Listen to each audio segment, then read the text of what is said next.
거룩한 주일을 맞이하여 주일을 성수하고 예배하기 위해 교회에 나오신 모든 성도님들께 하나님의 크신 은혜와 축복이 함께 하시길 바랍니다.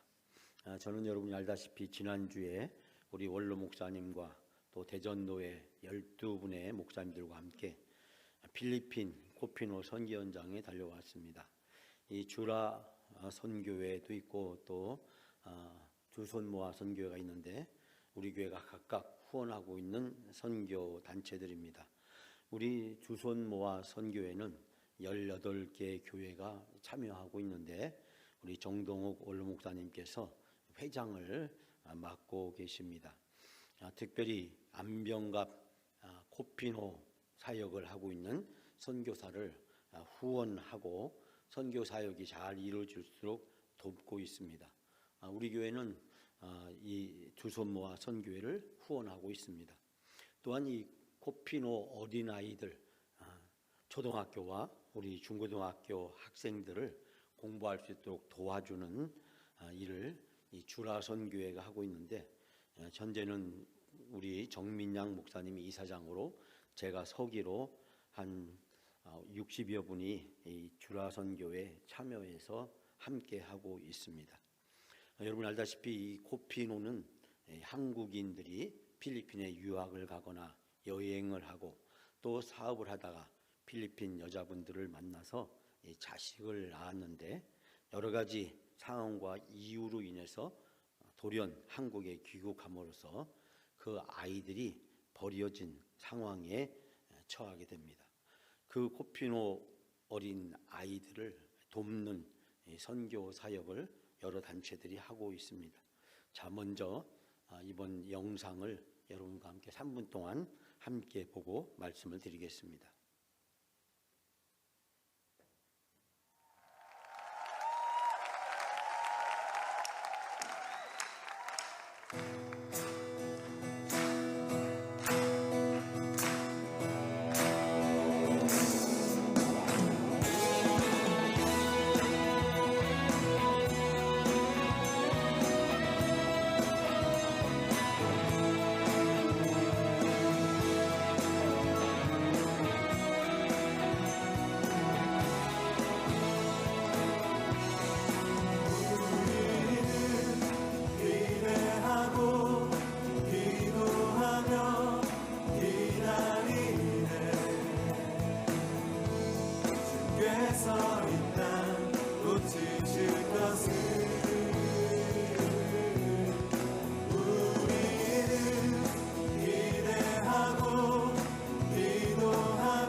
지키시리라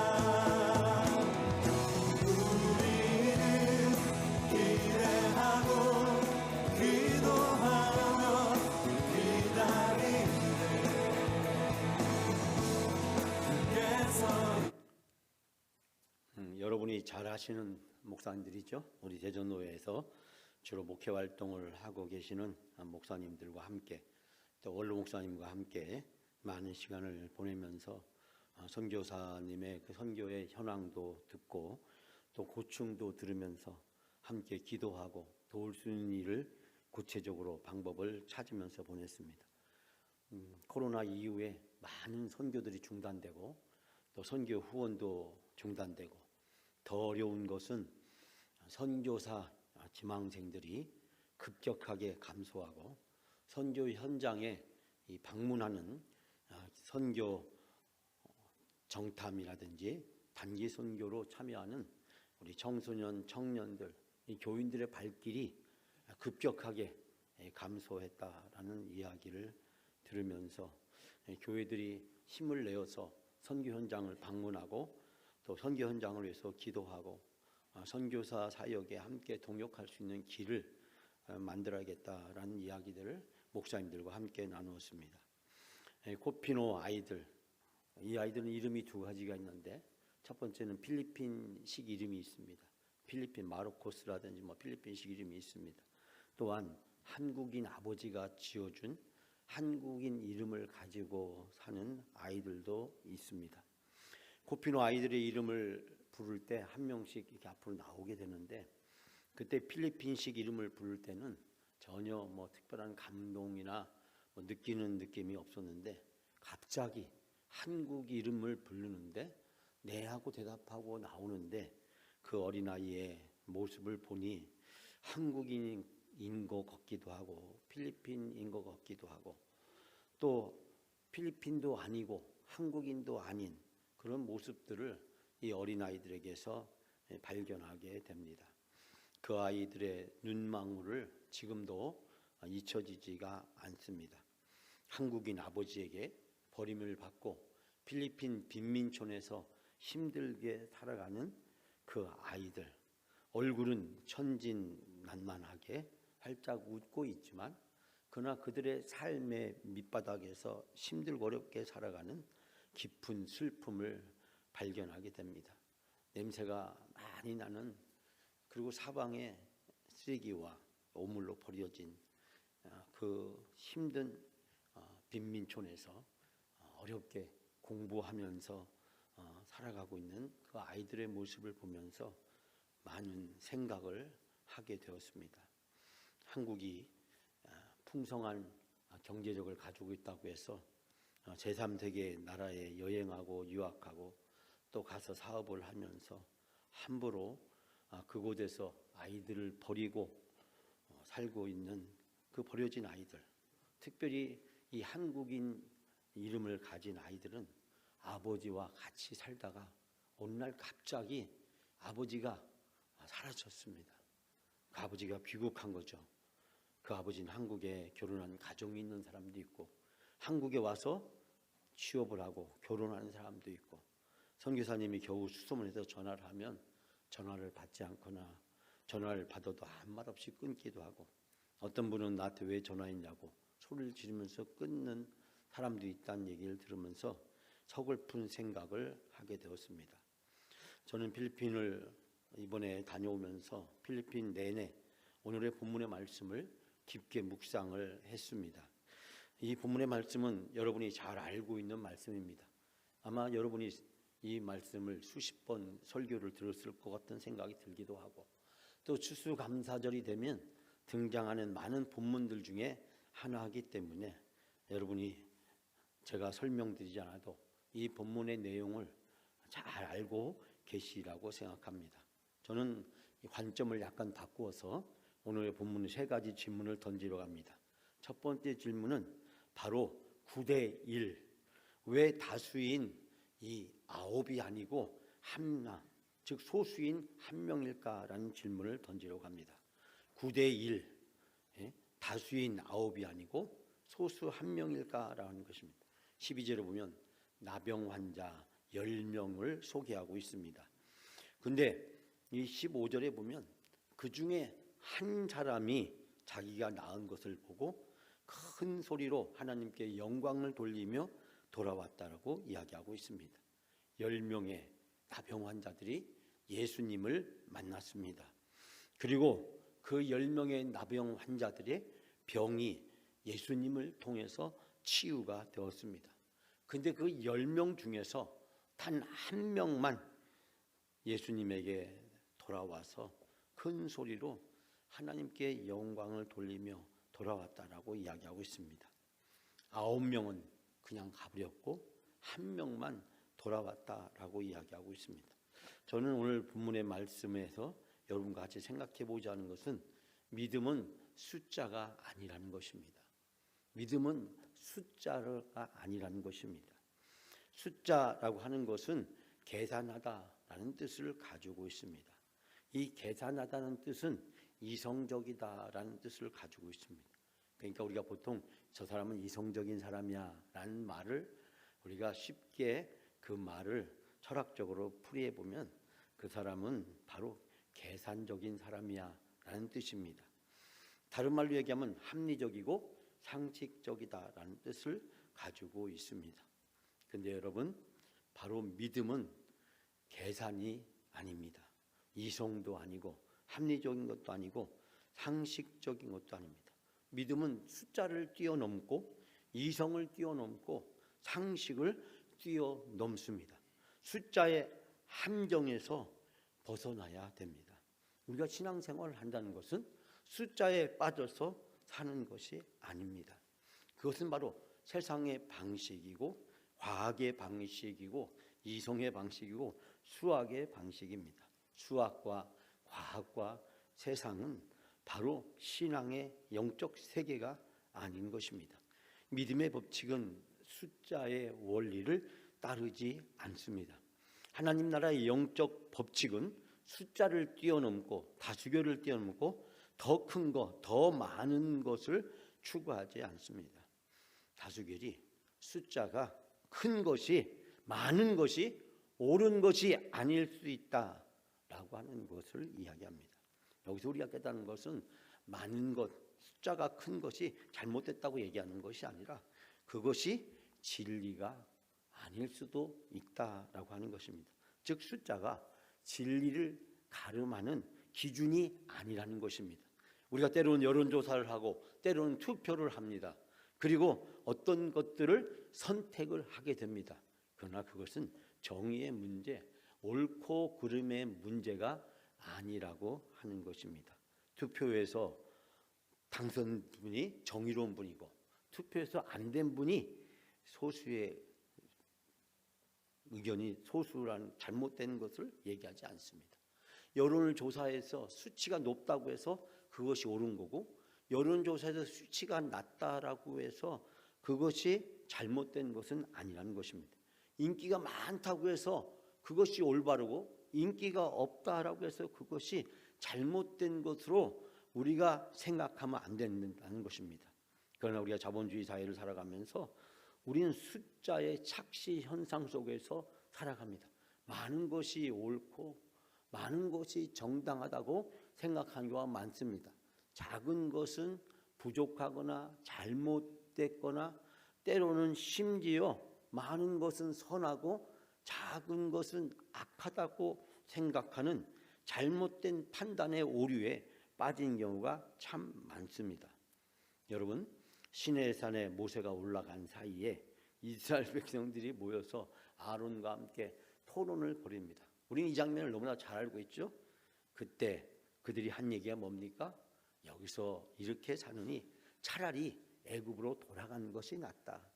그러면서 금은 부치를 다 모아서 그들이 금송아지를 만들게 됩니다. 시내산에서 올라갔던 모세가 내려와 노발대발하며 십계명에 써진 돌판을 던집니다. 하나님의 심판을 선언합니다. 여러분, 여론조사로 투표로 애굽으로 돌아갈 건지 가나안 땅으로 갈 건지를 결정하자고 했었으면 어떻게 되었을까요? 우리는 결과를 너무나 잘 알고 있습니다. 이스라엘 백성은 광야에서 되돌아서서 애굽으로 돌아갔을 것입니다. 여론조사와 투표에 의해서 결정한다면 바로 그들은 애굽에 돌아가서 다시 노예로 살면서 애굽인들에 던져주는 고기 조각을 주워 먹으면서 노예로 살다가 이 애굽의 역사 속에서 한 흔적도 없이 사라져간 작은 소수민족으로 전락해 버렸을지 모릅니다. 가나안에 12명의 정탐꾼이 보냈습니다. 여러분 10대 2의 판결이 나왔습니다.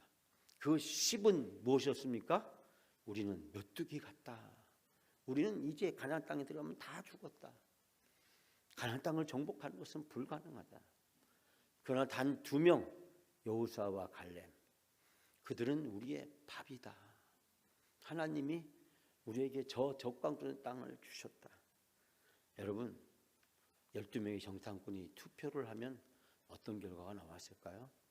이스라엘 백성들은 결코 가나안 땅에 들어가지 못했을 것입니다. 광야에서 힘들고 어렵게 떠돌이하는 민족으로 전락하거나 애굽으로 다시 되돌아갔을지 모릅니다. 여러분 다수결이 옳은 걸까요? 숫자가 많은 것이 정의로운 걸까요? 상식과 이성과 합리적인 것을 따르는 것이 민주적이라고 이야기할 수는 있겠지만 그것이 정의롭거나 그것이 신앙적이고 영적인 것이라고 이야기할 수 있을까요? 우리는 늘 숫자의 함정에 빠져서 살아갑니다. 그러나 성경에 나오는 수많은 이야기들을 보면 상식적이지 않습니다. 하나님의 천지 창조의 과정도 그렇고, 그리고 이 성경에 나와 있는 수많은 사람들의 이야기, 홍해바다를 건너는 이야기, 여리고성을 함락하는 이야기, 얼마나 황당합니까? 7일을 한 바퀴 돌고 마지막에는 7바퀴를 돌고, 아니 소리를 질렀더니 여리고성이 무너졌다는 겁니다. 아니 이렇게 황당무계한 얘기가 어디에 있습니까? 동정녀, 남자를 전혀 알지 못하는 처녀의 몸에서 예수님이 탄생합니다. 무덤 속에 장사 지낸 바 되었습니다. 돌은 무덤으로 막혔고 로마의 군인들이 지키고 있었습니다. 그런데 예수님이 다시 살아나셨습니다. 여러분 성경은 첫 장부터 마지막까지, 창세기부터 요한계시록까지 우리의 상식으로, 우리의 이성으로, 우리의 합리적인 것으로 도저히 받아들일 수 없는, 우리의 과학과 우리의 수학으로, 우리의 살아가는 이 세계의 법칙으로 도저히 받아들일 수 없는 이야기들로 가득 찹니다. 이성적인 것, 합리적인 것, 상식적인 것, 계산하다는 뜻이라고 말씀드렸습니다. 가룟 유다의 사고 방식이고 인생관입니다. 가룟 유다는 계산하는 방식에 의해서 이성적이고 합리적이고 상식적으로 살았던 사람입니다. 아마 가룟 유다는 오늘날 현대 사회에서 그를 소개한다면 많은 사람이 그를 지지하고 옹호하고 그를 정당한 사람으로 이야기했을 것입니다. 그런데 가룟 유다가 보기에 300데나론이라는 이 거액의 옥합의 향유를 예수님에게 붓는 그 여인의 행위를 가룟 유다는 도저히 이해가 되지 않았습니다.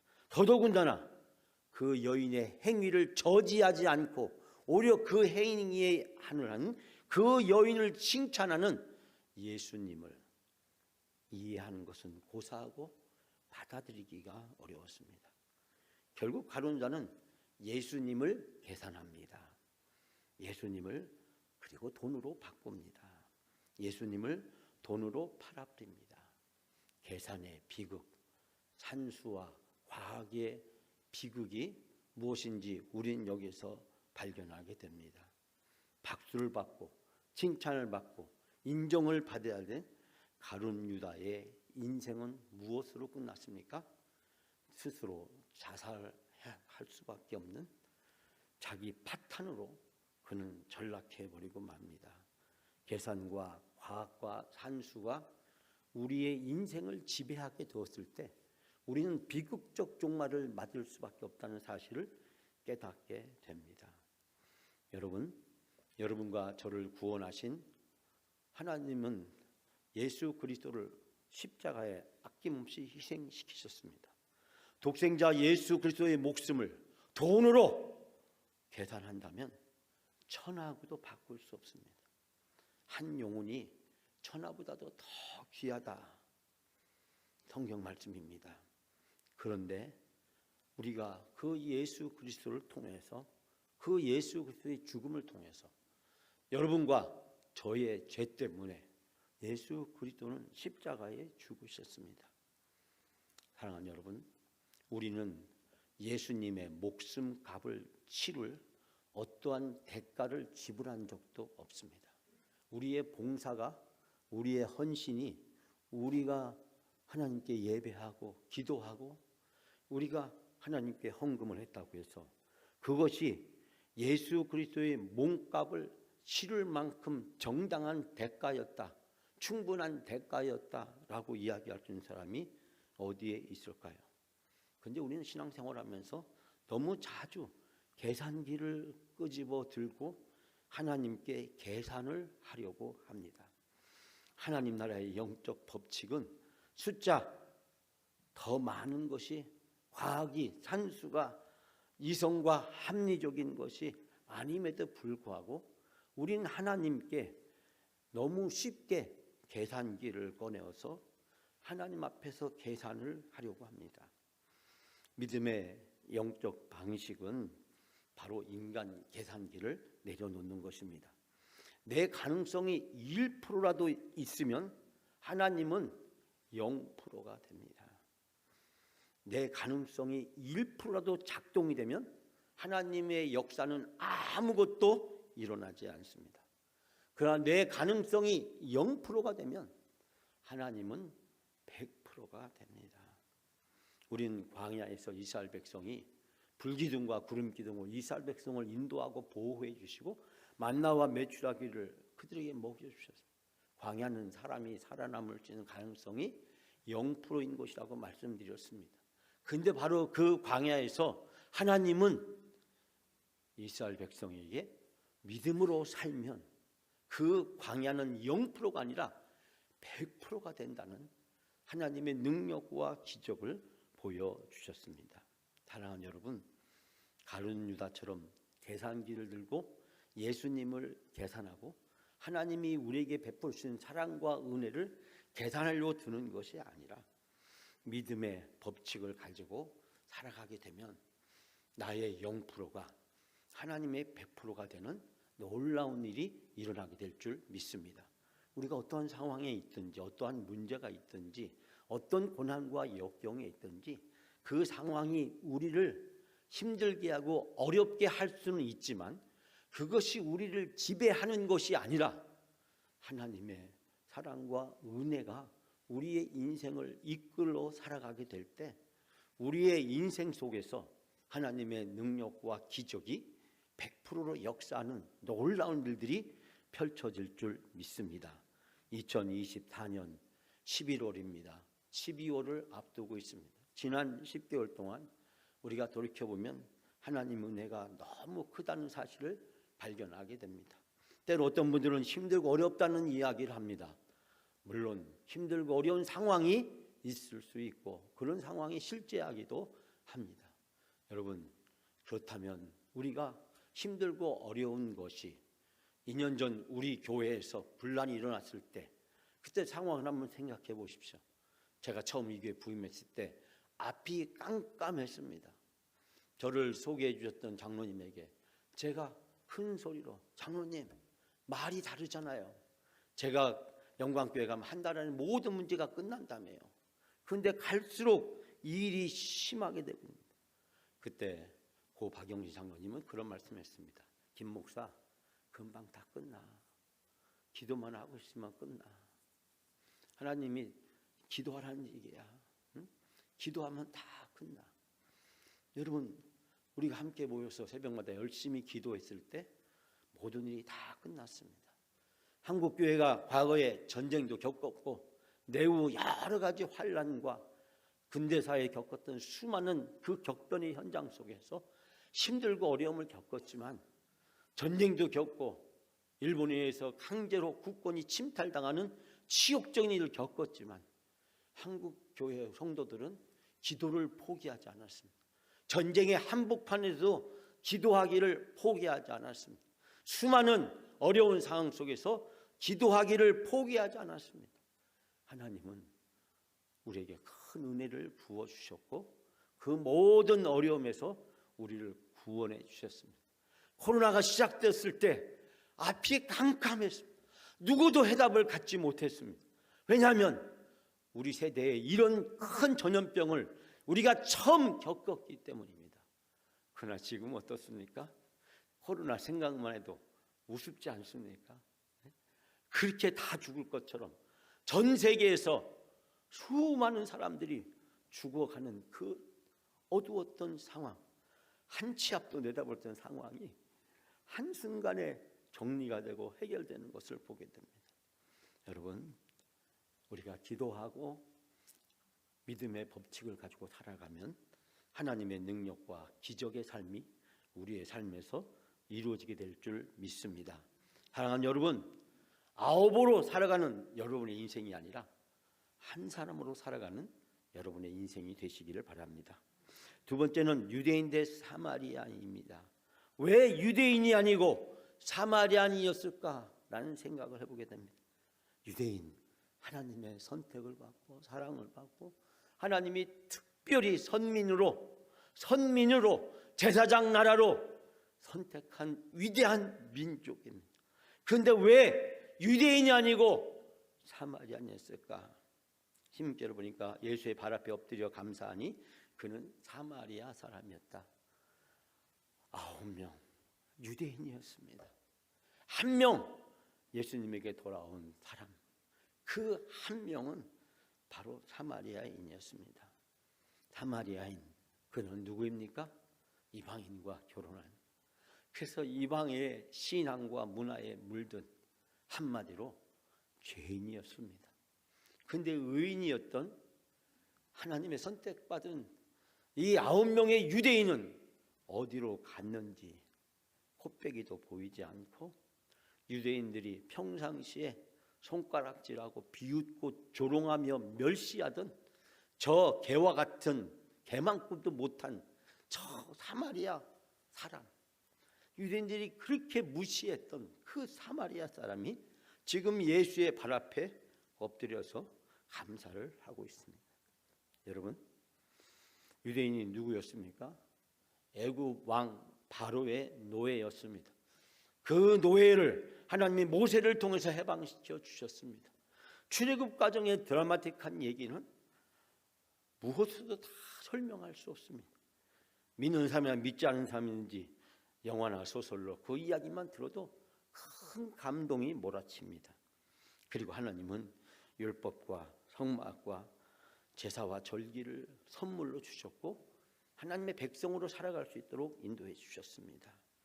뿐만 아니라 하나님은 젖과 꿀이는 땅을 주셨습니다. 애굽의 노예로 살던 이스라엘 백성, 히브리로 평생 떠돌이 하던 그 아브라함, 이삭, 야곱, 요셉의 후손들, 집시와 같이 떠돌던 이들에게 자기의 땅을 가지게 되었고 자기의 농사를 짓게 되었고 그 땅에서 수확을 거둘 수 있게 되었습니다.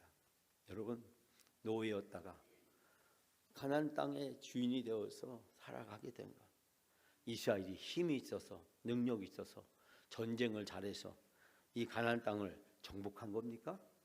하나님이 그들에게 은혜를 주신 것입니다.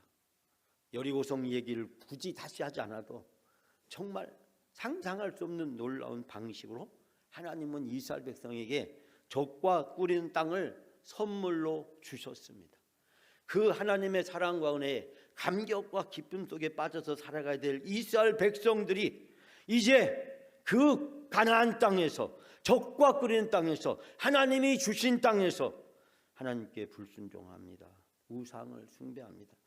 그리고 전멋대로 자기가 하고 싶은 대로 죄를 짓고 살아갑니다. 여러분, 사사기 시대 이스라엘 백성들의 이야기입니다. 그러나 그것이 이스라엘 백성들만의 이야기입니까?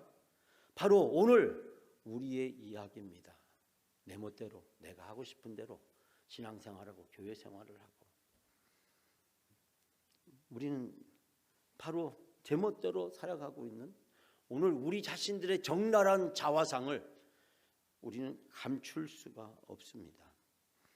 그런 이스라엘 백성의 불순종과 우상 숭배는 하나님의 심판을 또다시 받게 되고 남북 왕국이 멸망하고 그 하나님의 집, 하나님의 성전, 하나님이 계시는 하나님의 임재와 영광의 상징이었던 거룩한 예루살렘과 예루살렘 성이 파괴되고 예루살렘 성과 예루살렘 성전이 피로 물들이게 됩니다. 북한 사람들이 가끔 사용하는 피바다가 이루어지게 됩니다. 예레미야 애가를 보면 예루살렘에 시체가 널브러져 있고 빗물이 흘러가야 될 하수구에 핏물이 흘렀다. 여러분 얼마나 끔찍한 모습입니까?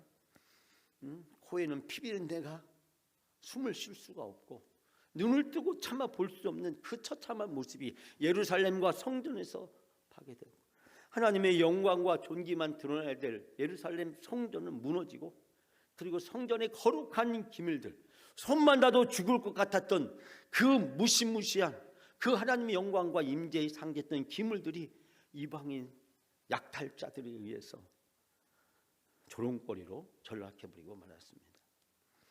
하나님의 준엄한 심판이 그들에게 있음에도 불구하고 하나님은 노예로 저 바벨론으로 붙잡혀간 그발 강가에서 울면서 탄식하며 노래를 부르던 그 민족을 버려두지 않고 다시 불러주셨습니다. 그런데 그 하나님이 이스라엘 백성 오래전에 약속했던 예수 그리스도를 다시 보내주셨지만 로마와 결탁해서 예수 그리스도를 십자가에 못 박혀 죽게 됩니다. 여러분 바로 그 사람들이 유대인입니다.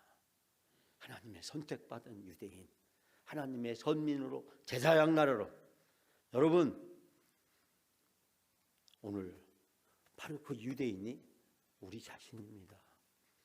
바로 이제 유대인에게서 이방인인 우리를 구원해 주셨고 그 유대인의 자리에 하나님은 우리를 앉게 해 주셨습니다.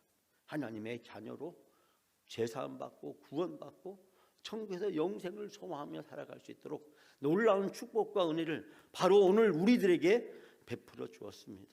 우리가 삭개오고 수르보니게 여인이고 바디메오고 나사로입니다. 우리가 죄인입니다 라고 고백할 때 하나님의 놀라운 은혜와 축복의 역사가 나타납니다. 사랑하는 여러분, 바로 유대인이 아니라 이방인, 죄인, 바로 사마리아인, 바로 이 한 명의 삶을 살아가는 여러분이 되시기를 바랍니다. 마지막 세 번째로 질병 대 구원입니다. 왜 질병보다 구원이 더 중요할까? 근데 우리는 현실 속에서 이 질병이 더 중요하다고 생각합니다. 9명은 병고침을 받자 돌아갔습니다. 여러분 사실 이 10명 문둥병은 이스라엘 백성들에게는 도저히 감당할 수 없는 병이었습니다. 아마 이 10명은 모든 재산을 잃어서 이 병을 고치기 위해서 온갖 노력을 다했을 것입니다. 그러나 그 모든 노력은 실패로 돌아갔고 그들은 결국 가정에서 이스라엘 사회에서 추방되고 쫓겨갔습니다. 여러분 오늘 제사장에게 보이라는 이유는 무엇입니까? 바로 이스라엘 문제들은 단순히 병리학적으로 이 문둥병을 취급하지 않았고 이 병이 바로 하나님께 죄를 지어서 생긴 것으로 간주하고 이 병에 걸린 사람들은 가까이 하지도 않고 그러므로 가족과 심지어 아내와도 또 자식들과도 자기가 평생 살았던 공동체에서 쫓겨나서 그들이 살아야만 했습니다. 그런데 여러분 바로 9명 그 9명이 선택한 것은 무엇입니까? 병을 고침받았다는 것으로 충분하다, 만족하다는 것입니다. 여러분 우리는 9명을 늘 선택하고 따르는 삶을 살아갑니다. 남들이 하니까 나도 따라하고 나도 남들처럼 되고 남들이 죄를 지면 나도 죄를 짓고 남들처럼 그것이 상식이고 그것이 처세고 그것이 이 세상을 살아가는 이성적이고 합리적인 것으로 생각하는 경우가 얼마나 많습니까?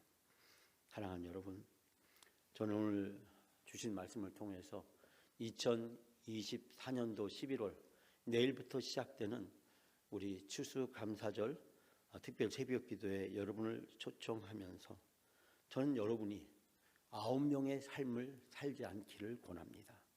유대인으로 살지 마십시오. 질병이 현실의 눈앞에 있는 문제가 마치 우리 인생의 모든 것인 것처럼 착각에 빠져서 살아서는 안 됩니다. 우리는 9명이 되고 유대인이 되고 지금 눈앞에 있는 문제만 해결될 수 있다면 나는 정말 행복하고 만족할 것 같아.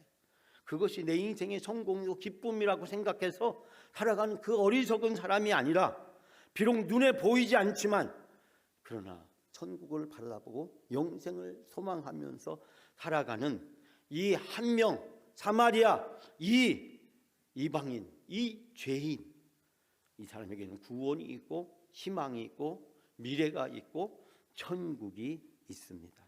사랑하는 여러분, 순간의 선택을 포기하고 이 세상의 방식을 내려놓으시고 믿음과 영적 방식으로 9명이 되는 길을 포기하시고 1명이 되는 길을 선택하며 살아가는 여러분의 삶이 되시기를 바랍니다.